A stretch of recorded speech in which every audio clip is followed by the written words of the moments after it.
be doing a little bit of that. I think it goes to the city manager now. Ms. West, to you. Thank you, Mayor. I'm doing a warm welcome to everyone that's here in person and to all of our Zoom. You're not on. I'm not. Oh, it should be on. The green light's on. The green light's on. Just need. I just have to speak loud. It's not on. No, one moment. Okay, I can talk really loud. Okay. There we go. Am I on? No. No. No. Okay, really loud. This is my barrel racing voice. There you go. There you go. Awesome, I'm on. Okay, I'll do my normal. Welcome to everybody here and on Zoom. And for those of us who are joining us the first time, I'm going to go through just a little summary of how we do business here. The mayor runs the meeting.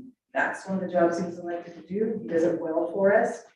He'll announce the agenda item. Staff member will come up and they will provide a summary of the issue. Council will ask questions. Once the questions are answered, there may be some discussion, and then a motion will be made in a second to the motion.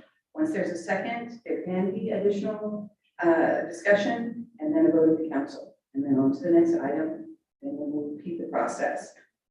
What I like to say is this isn't what you see on TV. This is a working council. They may disagree, but they will do it respectfully. They won't be yelling at each other, disparaging each other. You're going to see a working council doing business. Now, for the council, you might have noticed last meeting that we had a little bit of a shift. So rather than having me come up here and give you the general information on what's going on, each meeting, we're going to have a different department head or department lead talk to you a little more in depth so that you and our community understand what's going on in the department. Tonight, last meeting, Gerald did public works. Tonight, Fred will be talking about planning. And I think Fred's next on the agenda. Yes, it is. Thank you very much. Appreciate that. Mr. Evander, I think you have a couple of items for us tonight. Yeah, I think so. Shoot, I think I got 3. No, I don't have 3 in a row. All right. Just wanted to know if I should bring everything up or not. So the first thing it looks like I got is, hi there, everybody. My name's Fred.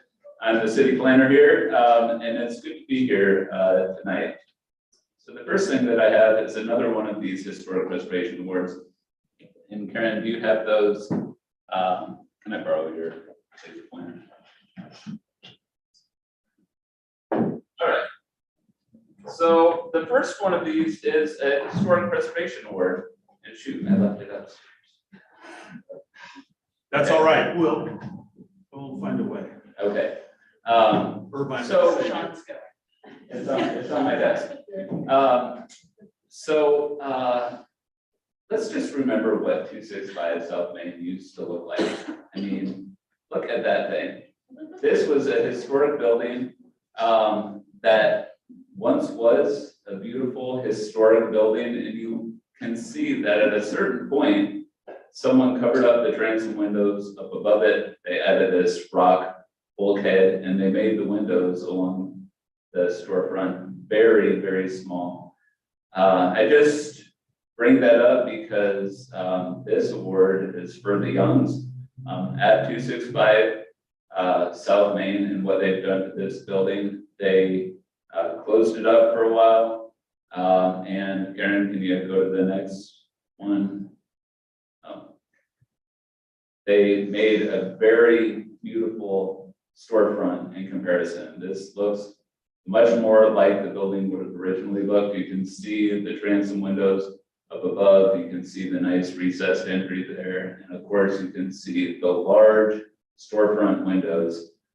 This is what a historic building in downtown Independence used to look like, you know, with the more that we can encourage businesses that have gone away from this to reclaim this, the better, the more active the street appears, all of that sort of stuff. And so the Historic Preservation Commission recognized their great work on this project, and they are, they elected to award them the other Karen Sweeper Award for this year. And Sean has the award right here. Thank you, ma'am. So this is the award that they'll be receiving, and Aaron and Amy, you can come up here and get the award. And I'll let the mayor hand it to you. Okay, yeah. So we get a good picture. We're going You're coming up here, Aaron and Amy. Aaron and Amy, we really appreciate what you've done to make buildings look cool. Good. Okay, we're gonna come on over here so that we can get the picture. There we go. There we go. Hold on, we just adjust here. All right, everyone, smile, keep smiling, and we'll take 1,000 of these to make sure we get a good one. Okay. Thank you. Thank you. Thank you so Thank much. Yeah, thank Really you. That's appreciate wonderful. your. Thank you. Thank you. Thank you. All right. Yeah. To Aaron and Amy, I wanted to say that 32 years ago this month, that building, this is how far you've come. That building had a chalk outline of a dead body in front of it. Oh. Used to be a nasty bar. I will tell you, when I was a little girl, I used to go in on Sundays and help my mom clean. Oh, my goodness. Thank you so much. Congratulations.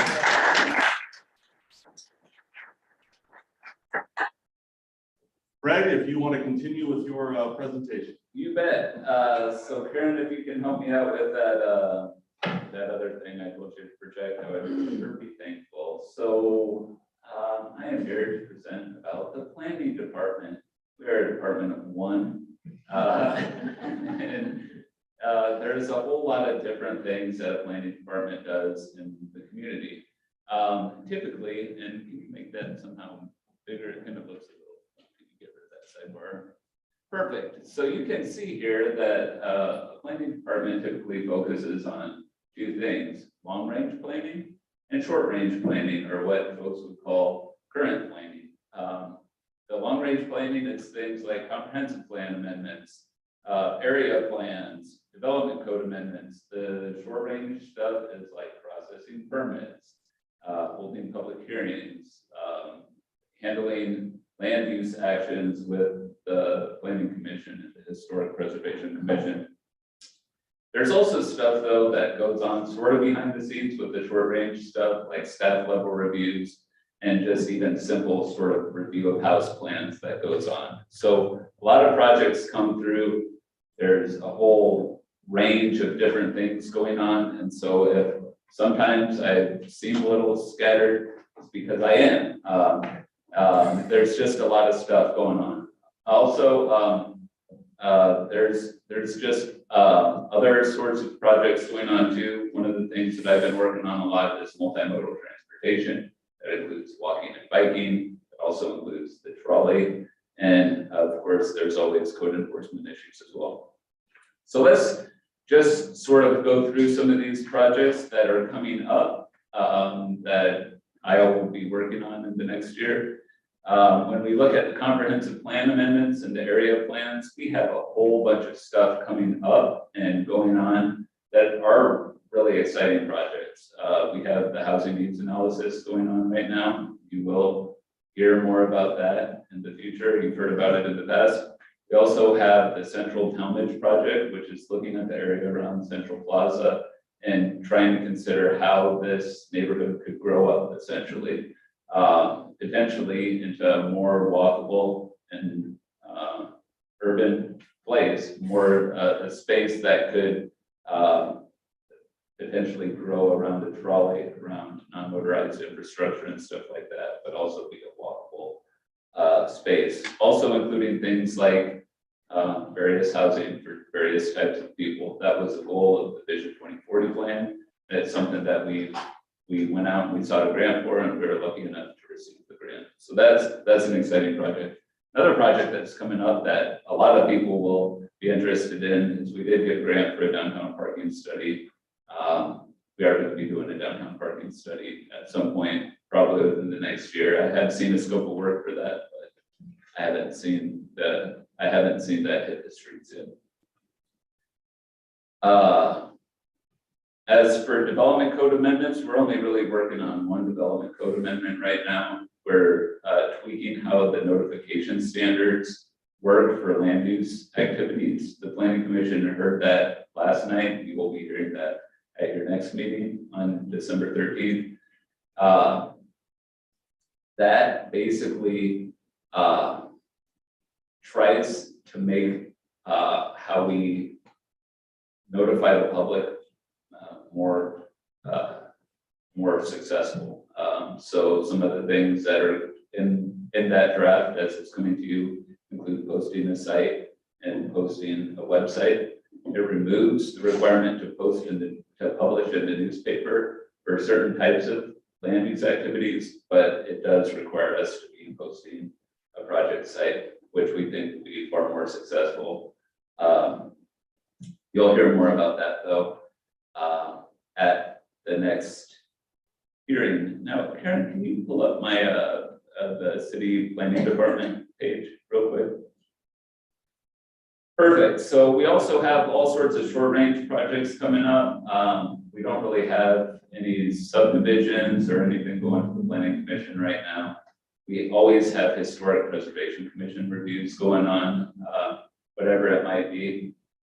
And one thing that I'll just encourage folks to do is, as they're kind of curious about projects in the community, they can always go to the planning department website. I try and put everything that I do on this site, basically. You'll see on the site that you can see all our land use applications and forms. You can see all of our codes, plans, and maps right there on the page. Why don't you go ahead and click that, just so the codes, plans, and maps real quick for us. You can see that we had, click the city master plans and other documents. You'll see that right here is basically every plan that we have or we've worked on. You can just click on those. You can see our historic preservation documents. You can see the trolley feasibility project. You can see all of that sort of stuff. So yeah, so you can click on it. You can do all that stuff. We try and make it accessible so folks can see it. Can you go back a couple now, Karen? One more. And then go ahead and do the planning projects and code changes. So here is where we talk about some of the legislative amendments that are coming up. And so you'll notice that I talk about the change to the notice requirement on this portion of the page. That has the draft of the code for folks to see it. It is there, available for folks as they're looking at it. You'll also note that lower on the page, there is a section that just mentions the vertical housing zone, just to raise some awareness of that. Can you go back one more time, Karen? Now for current projects, go to that major developments page. So here is basically the various projects that are going on in the community. We try and list them out, how many lots are in each one of them, so folks can see it, and we try and update it so folks can see sort of where it's at in the process.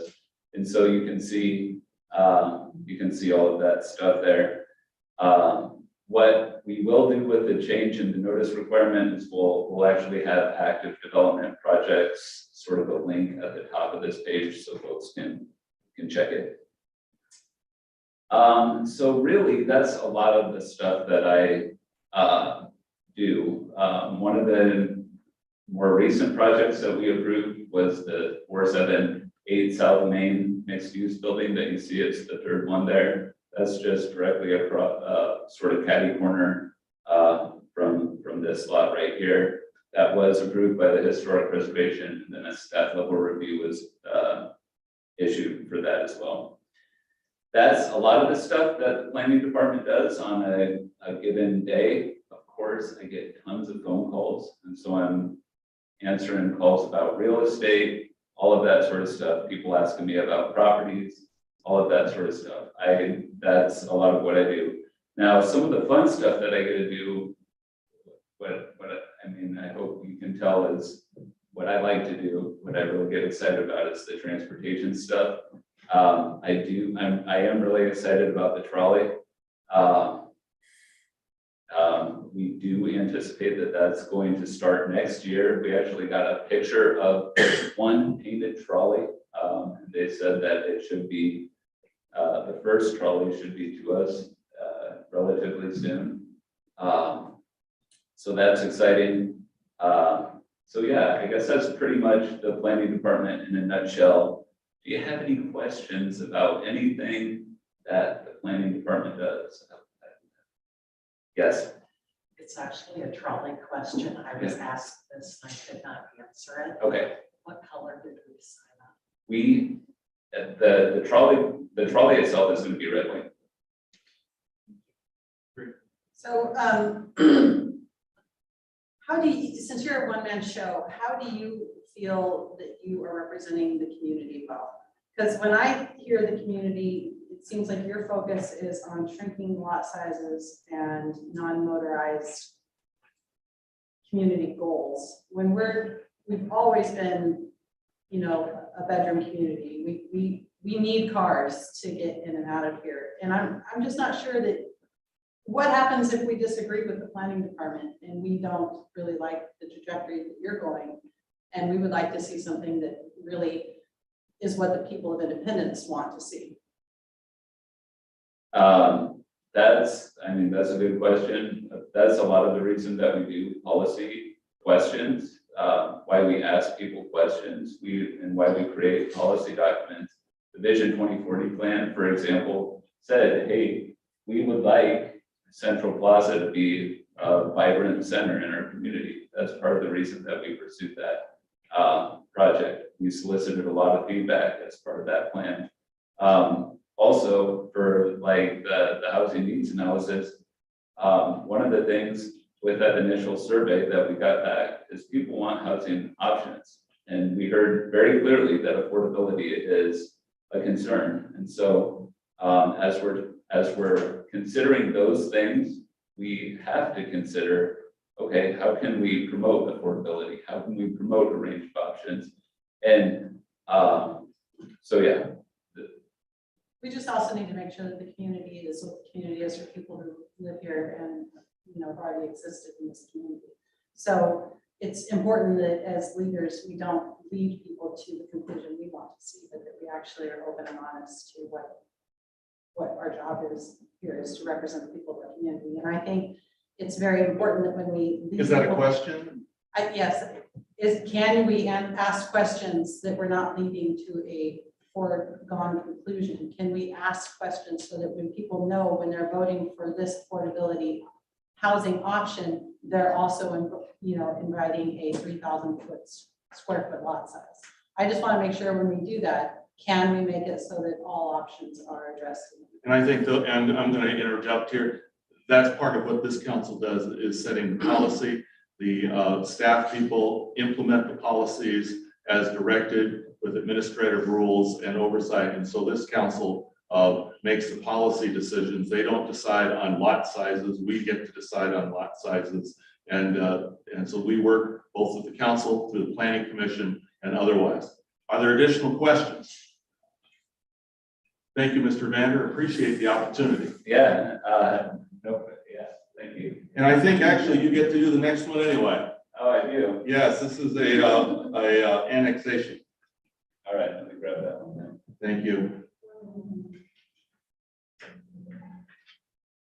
Mayor, were we gonna do the SEC? Excuse me, I was incorrect. I was wrong. Excuse me. I was having so much fun. Right? There you go. I misread my agenda. Excuse me. We should have kept right up here because it's gonna be really fast. Thank you, Mr. Welcome to council. Thank you, Mayor, members of the City Council. You asked me to bring back the resolution based on the option you selected, and I have that before you this evening.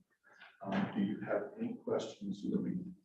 For those of you who are watching on TV, we all have our packet of capital improvements that reference to the SECs. So anyway, and we have discussed this before and we've made choices. And so now we're just doing the official paperwork. And before we get into the decision making, I just wanted to thank Gerald, our Public Works Director, for a quick response to a question that I had asked through the city manager that came from one of our local construction people. And I appreciate the thoroughness of that answer, and I shared it along with them, And I also see that it was shared with the council, so I appreciate that communication. Thank you. Okay, this is an action item. I move to adopt resolution number 22-1572, adopting an updated system development charge methodology and fees for wastewater and transportation system utilities, and affirming current rates for water, stormwater, and park system development charges. Second. I have a motion, a second by Counselor Joe. Further discussion? All in favor signify by saying aye. Aye. And opposed. Motion carries. Thank you very much. Thank you. Appreciate that. Fred, you're up. Mr. Ryder, back. All right. I apologize for jumping. I thought there was a different one there. Yes, whoops. So you have to read the script. Oh, excuse me. Thank you. Appreciate that. I'm not going to open a public hearing on the annexation of property and designation of zoning file number AX 202201. I'm John McCartle, the mayor and chair in this hearing. The hearing will be conducted in accordance with the Independence Development Code and state law, ORS 197763. Specifically, the staff will first present the staff report and recommendations. The applicant will then have an opportunity to present the proposal and address any issues raised by the staff report and recommendation. For public testimony, I'll first ask to hear from people who would like to speak in favor of the proposal. I'll then ask to hear from people who have neutral comments or questions about the proposal, neither for or against. Finally, those in opposition to the proposal will have an opportunity to present testimony starting with the applicant's staff. City staff will then present additional material and recommendations based on public testimony. The applicant will be given the opportunity to have the last word. After the presentation, I'll ask for questions from the council. If you intend to present oral testimony, please fill out a request to speak form located the city staff. We are recording this hearing, so please also clearly state your name and address when called to speak.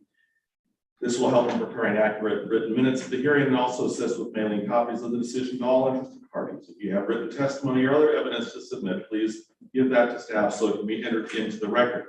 Given the number of people present,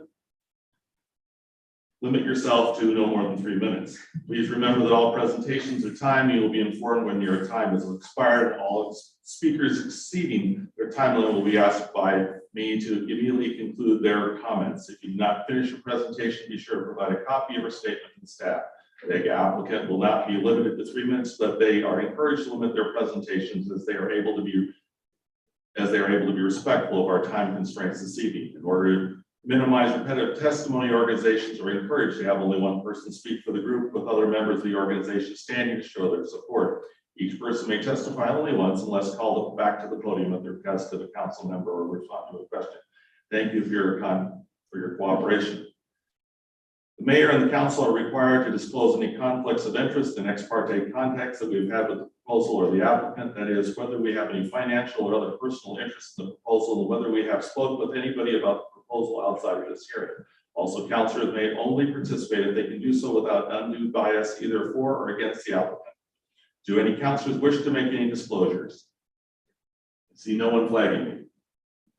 Are there any challenges from the audience as to conflict of interest, ex parte contacts, or bias related to any member of the council? I see no one jumping up and down.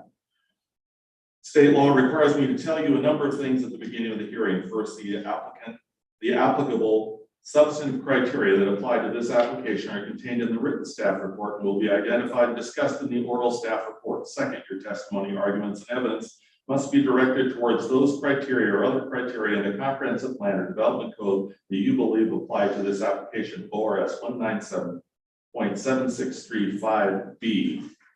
Third, failure to raise an issue accompanied by statements or evidence sufficient to afford the decision maker or other people an opportunity to respond may preclude the appeal of a decision on this application based on the issue, ORS 197.7635C. Finally, to the applicant, failure to raise constitutional or other issues related to the proposed conditions of approval with sufficient specificity to allow the city to respond to the issue precludes an action for damages in Circuit Court, ORS 197.7963B. Staff can now make the report. Perfect. That was a long one. Hi, this public hearing is about an annexation. It's a very small annexation. was submitted by David and Joan Setniker, to annex 0.17 acres of land. Basically, what happened was when the original annexation of the Brandy Meadows area happened, they thought that the line went this way, and it turned out that there was a gap between the two parcels. It was a 0.17 acre gap, 20 feet.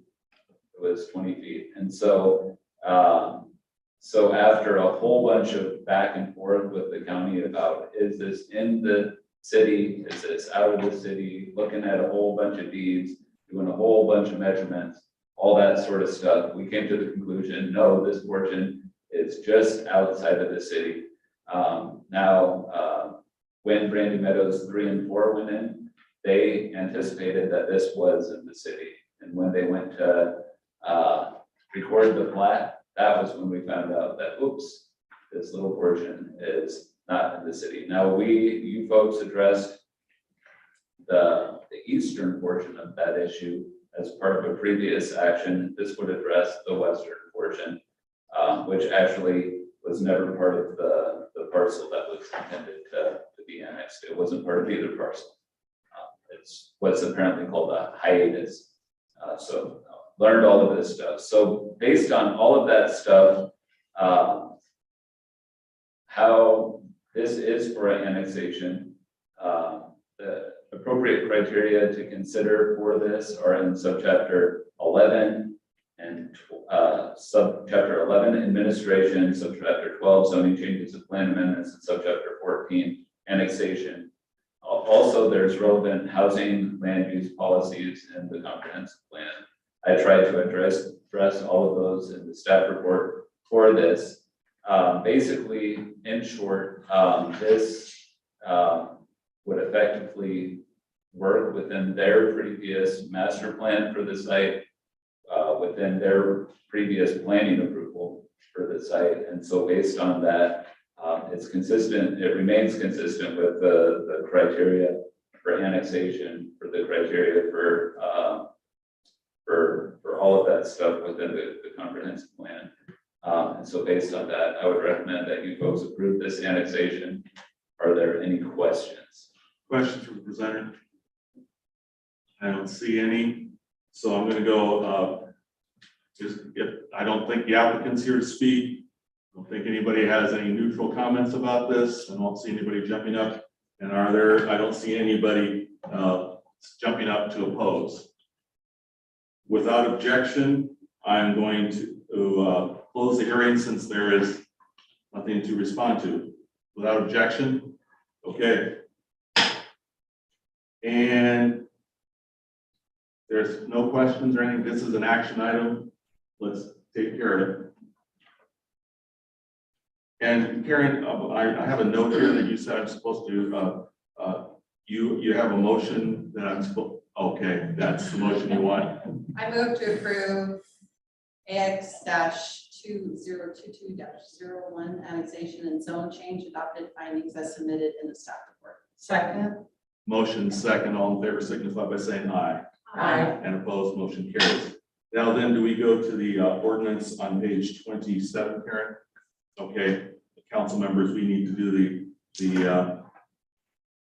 I move to read the proposed ordinance Council Bill 2022-11 in full as the text is contained in the council packet for the first time. second. A motion second discussion. All in favor signify by saying aye. Aye. And opposed, motion carries. An ordinance declaring territory annex to the city of Independence and amending the comprehensive plan, land use map, and zoning map for tax op 1002, map 8S4W29, and stating an effective date. Somebody please. I move to read the proposed ordinance Council Bill 2022-11 for the second time by title only. Motion. Second by Takis. All in favor signify by saying aye. Aye. And opposed, motion carries. An ordinance declaring territory annex to the city of Independence and amending the comprehensive plan, land use map, and zoning map for tax op 1002, map 8S4W29, and stating an effective date. You, third motion, please. I move to adopt the proposed ordinance Council Bill number 2022-11. Second. Motion second, discussion. All in favor, signify by saying aye. Aye. And opposed. Motion carries. Thank you very much. Appreciate it. The ordinance is passed and is assigned ordinance number 1603. Thank you, and I appreciate staff helping Claire get the oopsie doodle from the past taken care of. Okay, next, Mr. Irvine, I think it's to you. Vertical housing zone. Yeah, thank you, Mayor and Council, for being here today. So we've spent a couple of work sessions talking about vertical housing. So I think you all are fairly familiar with it. I'm going to give a little summary of it anyways, just for anybody listening at home who's not familiar with what this concept is. So vertical housing zone, it's essentially an incentive program with three primary goals. First is to increase upper floor residential in a portion of downtown. The intent there is that more people living downtown in close proximity to businesses will be able to, will create additional customers for those businesses and create additional economic vitality within the downtown. Another goal is creating additional retail and commercial spaces within the downtown. And then also ideally creating an opportunity to rehabilitate existing buildings within the downtown that have upper floors where residential can be located. So it's as I described before, the authority for this project or this incentive is actually in order to revise statutes. This is formally a state program that was governed by the state. The sort of rules for it remain in the order to revise statutes, but they have delegated the authority to local jurisdictions to actually create and manage the zones. So it's no longer actually kind of operated by the state. They just have sort of control the primary rules for it. Also, I always like to highlight that a vertical housing zone is not the same as a residential zone or a commercial zone. You typically hear about land use zones like residential and commercial. This is a vertical housing zone. It's actually an incentive zone, more like an enterprise zone. So it does not affect what can and can't be built. It only creates an incentive for certain types of development that are already allowed within the underlying zone. And so just again, a vertical housing project would still be required to meet any architectural design standards, parking standards, any permitted use within the zone. Any of those types of existing rules would still apply. So the vertical housing zone creates a 10-year property tax exemption on mixed-use developments, so ground floor commercial, upper floor residential within the zone. And the amount of the property tax exemption depends on the number of floors of residential that are located above this ground floor commercial use. At least 50% of the ground floor has to, in front of the primary public street, has to be committed to a non-residential use in order for the project to be eligible. And the exemption is capped at 80% of the value, not including the land calculation, but I'll add that 80% figure to achieve that, you would need a 5-story building. And going back to what this zone does and does not allow, our existing land use rules would not allow a 5-story building, so that would not be eligible within this zone. So you'd be pretty unlikely to get a building with an 80% property tax exemption. The project creates housing for people earning 80% or less of the state's median household income. The land value can be included in the exemption calculation. This is something I stumbled on a little bit last time when we were talking at the work session. So essentially, the housing would have to be offered only to people who earn 80% or less of median household income. That's not necessarily subsidized. They may or may not receive vouchers or other things. They just have to be earning 80% or less of area median income. So just for Polk County, for a one-person family, that's $39,600 annually. For a 2-person family, that's $45,250 annually. And for a family of 4, that would be $56,550 annually. So you'd have to be earning under that amount in order to qualify for this housing, so that the project can get the additional benefit. I mentioned this 10-year benefit. So after 10 years, the property would begin to pay property taxes in full and would continue to do so for the life of the project. And then if it gets converted from residential to a non-residential use, it would immediately become decertified and would immediately start paying property taxes based on the full assessment.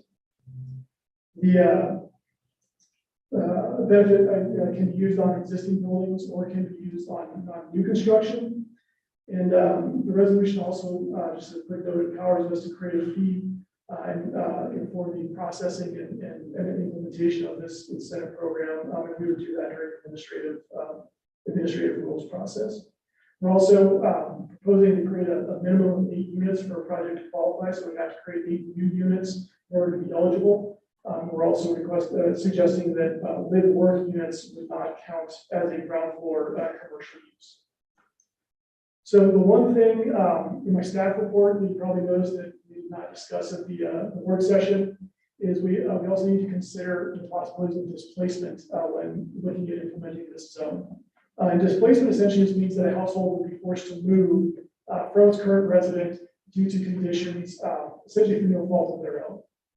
So you'll see I included an examination of this in the staff report.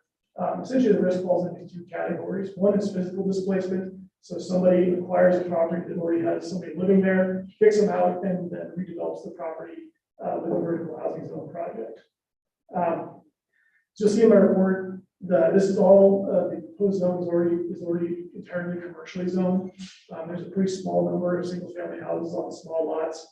Many of them are also historic resources. And so I believe that the likelihood of somebody aggregating multiple of these properties to redevelop is pretty slim. There's other existing properties within the zone that would be more likely to get developed. It would be frankly easier to develop for a project of that size, with the minimum of 8 units. The other chance is more of an economic displacement, that the vertical housing project would cause rents to rise within the area and then force people out of their rental properties in that way. Again, I kind of discussed this in the staff report, but it's a real tight market right now. There's not a lot of vacancy. Putting more units on the market creates a place, essentially will add supply, which can put downward pressure on rents generally. And again, kind of within the zone, there's just not a lot of comparable residential rental development that could potentially be affected by a project like this.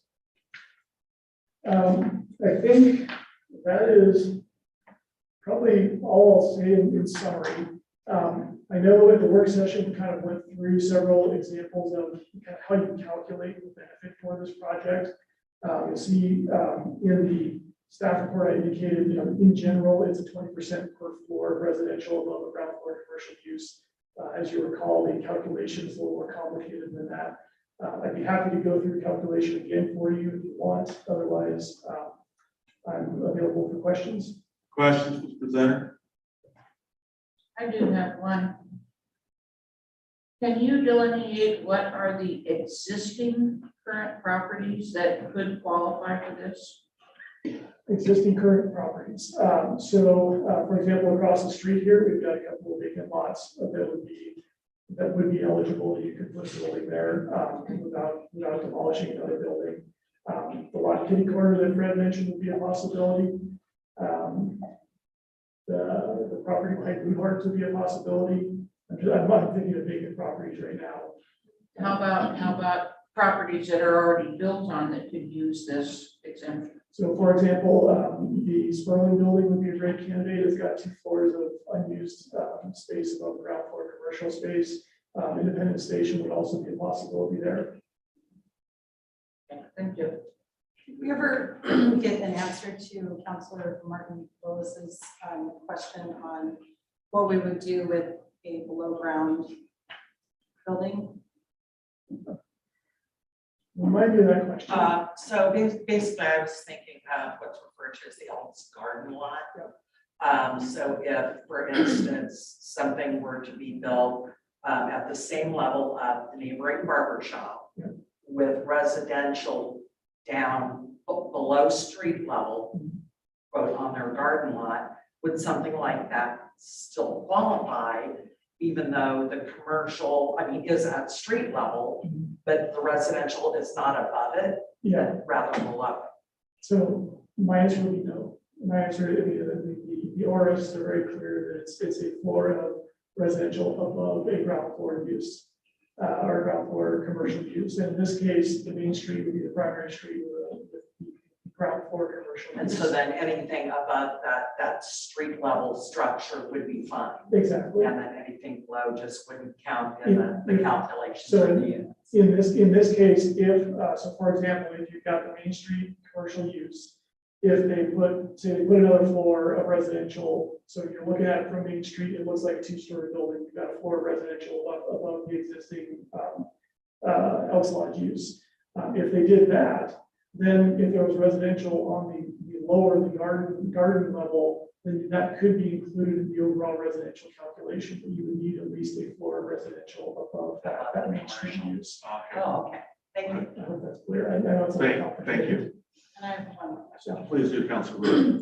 Have we fixed the parking? I know we talked about this and you were very clear that we still have to have parking spaces for these buildings, but we have parking spaces for the apartments that don't accommodate a car and the driveway doesn't accommodate a car. Have we fixed that so that when we plan a new community or a new building, that parking spaces and parking garages actually fit a car? So, I mean, our code requires one off-street parking space per unit, per residential unit that's, that's above the commercial space. I think, are you referring to the townhomes or the apartments? The townhomes, because their garages are too small for most cars and then the driveways are too short Yeah. to park any So cars. So that, I honestly, I would look to Fred, because that's sort of the underlying zone piece of if they've adjusted the townhome rules to address that. We definitely did for the riverfront zone down there. Let me look up here, the MUPC zone, how that looks. because for me, if we're gonna do this affordable housing, parking has to be clearly defined and acceptable, because if we have anything close to what we have down on Osprey Lane again, there's no place to park, and that's not fair to anyone who purchased that property. For what it's worth, those townhomes do have a double D garage. That's right. You can park 2 cars in those garages. That's right. I know people don't like using the garages. Well, I've talked to people down there and they say they can't fit their car in the garage without one closing their mirrors, and then it's just barely, how do they get out of their car? So, yes, I mean, maybe there are double car garages, but I'm not sure that they're really usable. Additional questions? Fred, are you able to, I'm trying to find it, hold on. take a moment here? I'm staring at your phone. No, I'm sorry.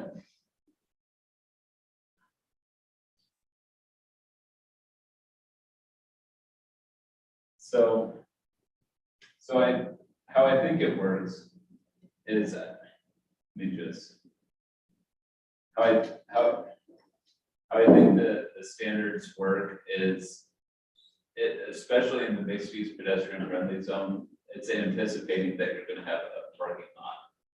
And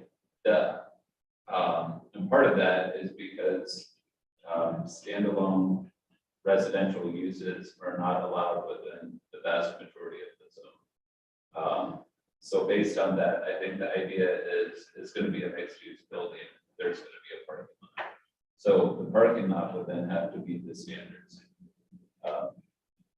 that are within the parking code, which includes a drive aisle width, space depth, all of that sort of stuff. That's how I think this works.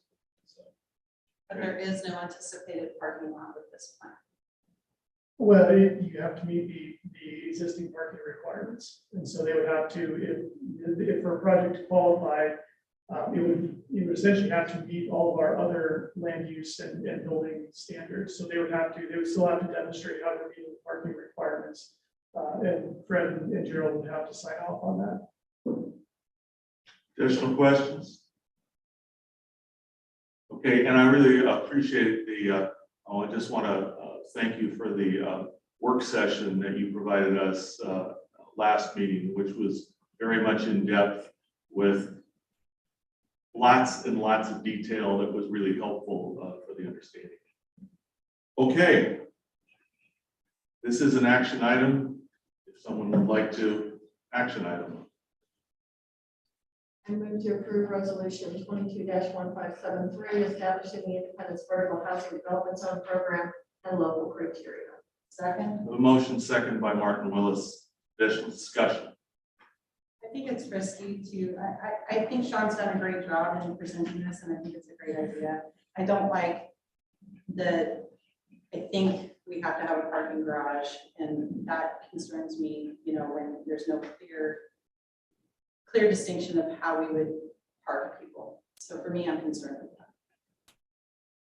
I have a question also. Would each of these projects, as they are on the docket for approval, would they come to the planning commission and have all of this delineated ahead of time about parking and so on? They would go through whatever the normal process is. So if it's normally a staff review, it would just be a staff review. I think it would usually just be a staff review. A lot of them are, but Historic Preservation Commission does look at a lot of these as well. So because it is the historic district.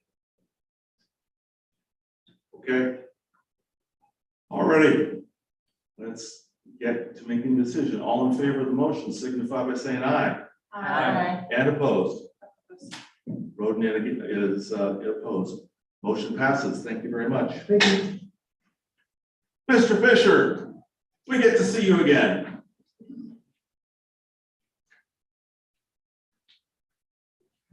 Trying to get them all done. So before you is capital improvement plan.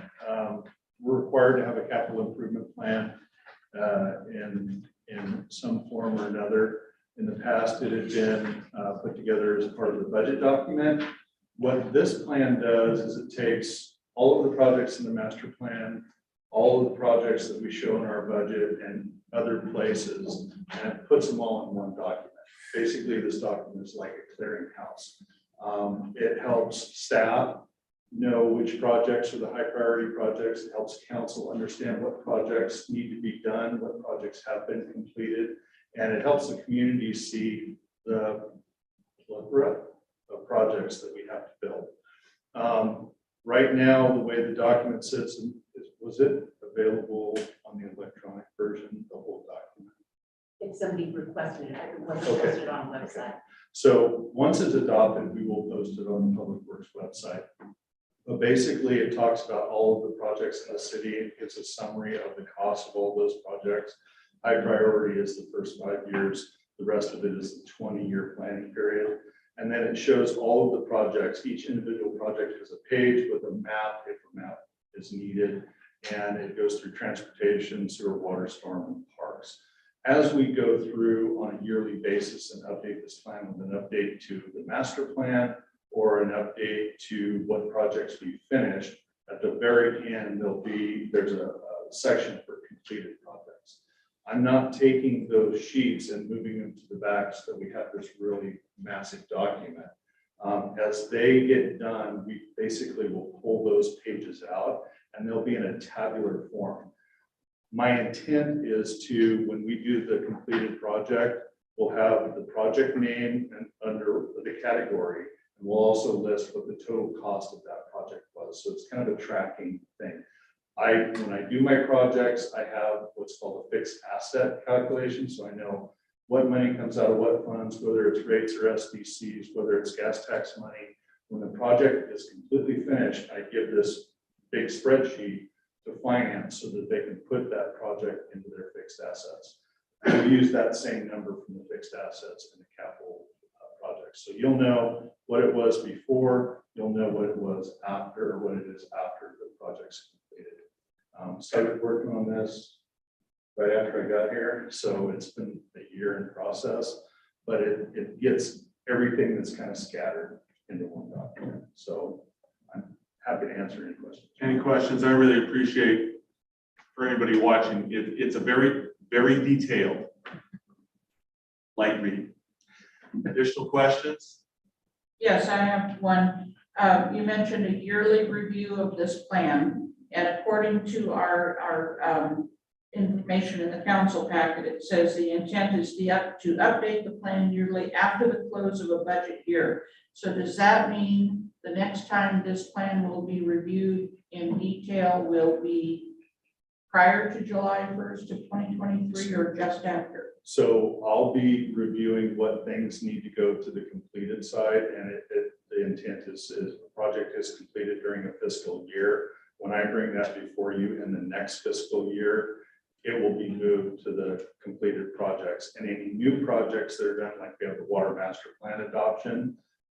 So when you see it again, say next September timeframe, all of the water projects that are in there will be pulled out, and all of the master plan projects for the water master plan after you've adopted it will go into it. So you'll see that document change. Things get added, things get moved out. And the intent is to close out the fiscal year, make sure the project is finished. I'm not spending any more money on it, so I can move it to the completed section. So does this look right now like what we will review in the budget season of next year? Yes. And where would the pool or the sports park or whatever the complex that comes to fruition, when and where will that appear? So that will ultimately likely be in the parks portion of it, because it was originally listed in the parks master plan. So when we decide what we're going to do, the beauty of it is you can add projects to it.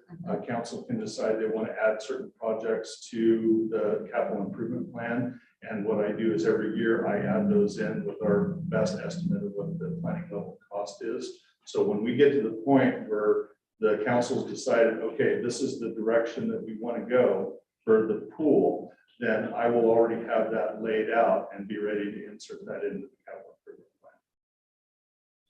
Thank you. Great. I look forward to reading it online. It's a little hard to read that tiny text, but There you go. it'll be nice when everything's linked and we can just move around it. Great. Thank you for that effort. Yeah, okay. Then we would like to make a motion. I move to adopt the 2022-2027 capital improvement plan. Motion. Second by Takis, discussion. All in favor, signify by saying aye. Aye. And opposed. Motion carries. Thank you very much. Thank you. You get a couple more. Yes. Please do. So I have, everybody got a chance to see the change to the staff memo. Right now, we have a contract with our on-call city engineering services with West Tech Engineering.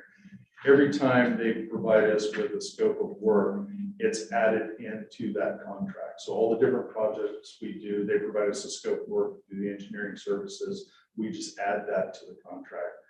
The original language you had, it kind of read like we were issuing a new contract each time. So we've made that correction. And as we go forward with these proposals that'll come in, it'll actually say proposal approval versus contract award. The first one before you is the C Street sewer project. We went through and videoed the sewer lines. We needed to get a really good understanding of what's going on with that very old sewer line. Now that we know the work that we need to do and the phasing of that, the engineer was in a much more comfortable position to say, okay, here's what it's going to cost for us to design and do the contract and construction management for the project. We weren't ready to bring that forward until we actually knew what we had underground, because I think you all remember me saying there's some things out there we're not sure about. So we have to go video inspect them and make sure that we're operating on good information. So this is for them to move forward with the design of the replacement of the C Street water or sewer line. There's questions. How far down C Street? is this? This goes, I think, to about fifth or sixth. It goes past the elementary school. Well, I guess I'll ask anyway, because I asked questions. Does this will this help with the, and it probably won't, but does this help with the water Yes, seepage that we have at IS? the INI, the infill and infiltration. Okay. Yes, this is one of the high priority projects. The pipe is so old, it's basically got water just leaking in the joints. Okay. So when we replace this, that'll seal up that pipe and we won't have all that water flowing to the wastewater treatment plant. If someone would like to make a motion, I move to accept the proposal for engineering services in the amount of $98,000 and authorize the city manager to execute the proposal, any change orders within the existing project budget pursuant to the existing city engineer of record contract with West Tech Engineering. Second. A motion, second by Morton. Discussion, all in favor signify by saying aye. Aye. And opposed, motion carries. Thank you very much. Get the next one too. Next one, same thing, different project. We have the MPA testing of Polk Well 1. Because the well is in close proximity to the river, it can potentially be under the influence of surface water. So the drinking water program and water resources require us to do some additional testing of that well during specific times of the year to determine if it is under the influence, and if it is under the influence, what treatment do we have to do to that water? Additional questions? Is there a way to change the well depth so that we don't have to do the additional testing every year? No, it's actually has to do with the distance from the water line. Someone would like to do this? I move to accept the proposal for engineering services in the amount of $60,000 and authorize the city manager to execute the proposal and any change orders within the existing project budget pursuant to the existing city engineer of record contract with West Tech Engineering. Motion second by Joe. Discussion, all in favor signify. No, everyone okay? Okay. All in favor signify by saying aye. Aye. And opposed, motion carries. Thank you very much. Appreciate the detail. Okay, announcements. Just very quickly, as we have Veterans Day on Friday, I'd just like to say a thank you to all of the veterans in our community. We appreciate your service and the sacrifices you made on behalf of our community and our country. Thank you. And also on the 20th of this month at 6 o'clock, anybody who is interested in the health and well-being and the financial solvency and happiness of downtown Independence is invited to come to Gilgamesh for the quarterly, it's called the Happier Hour, which is the business meeting for Independence Downtown Association. Great. Okay, we'll all gather again in December, so enjoy your extra day, and I appreciate it because folks have worked hard. I don't know what that was, my goodness. Oh, there you go. Okay, somebody said the word adjourn. All good, we're adjourned. Thank you. Have a pleasant evening. Thank you, council. Yeah, all these up here. Good luck at the